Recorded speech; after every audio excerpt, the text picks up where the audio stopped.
up, guys? Joe, I'm sure you'd like to get a finish every fight, you know, but a decision like that where you got to show some of your more well-rounded skills that you've been working on, your grappling, I mean, is there something kind of satisfying about that type of fight? You know, it was a fucking tiring fight. I made some mistakes, and you know, I was kind of beating myself up about them during the fight, and then you know, I'm still not used to being on my back, and there was quite a few times in the fight where I was on my back for a long period of time. At least in my mind, it was a long period of time, waiting for the ref to stand us up, waiting to see what was going on, and so I didn't really know how close it was. I mean, I knew obviously it was bleeding all over the place, but I didn't know how they were going to score it. But when the score came back what it was, I won every round, and then won it by it was 26-30 or whatever. So that felt really good. And yeah, it was kind of at that moment that I realized that it was a good performance, and that I showed a lot of improvement. And my coaches are pretty happy. You know, I'm always my worst critic, even with my coaches concerned. So there was some stuff that I know I can do better, and I watched the interview with Keith Berry had done this week with somebody, and it wasn't with you guys. It was like some obscure media site, but I saw it, and that was rude. I'm just kidding.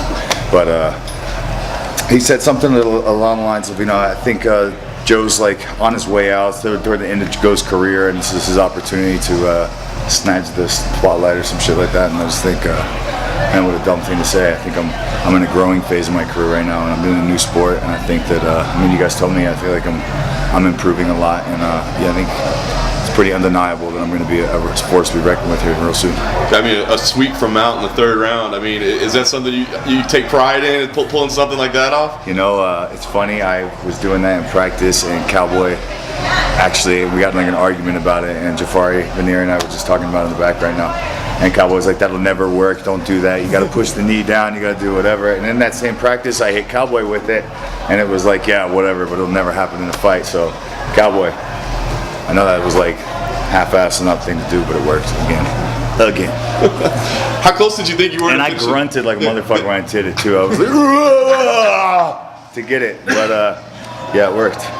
How close did you think you were to finishing the fight really early? It looked like you might get the spectacular KO to start. I was just telling Danny Brenner, the PR guy, that man, I made some really stupid mistakes, and like the biggest regret I have in that fight wasn't even. Did you see at the end of the first round where they did like 10 seconds and I thought it was over and got double legged? I mean, that could have been really catastrophic and stupid. But worse than that was I dropped him right off the bat and like fucking dove into his guard, and I'm like down there and I'm like, what the fuck am I doing in here? So yeah, it was awesome that I dropped him. Like I said, it was definitely a big learning curve from this fight, and a lot that I can improve on. But overall, I felt it was a good performance, and it was undeniably an exciting fight to watch, I'm sure. Yeah, no doubt. Last thing for me, what's next? I mean, as you said before the fight, you want to fight 10 times this year, but imagine like a little time to recover after that. But what's the plan from here? Yeah, I mean, my feet are.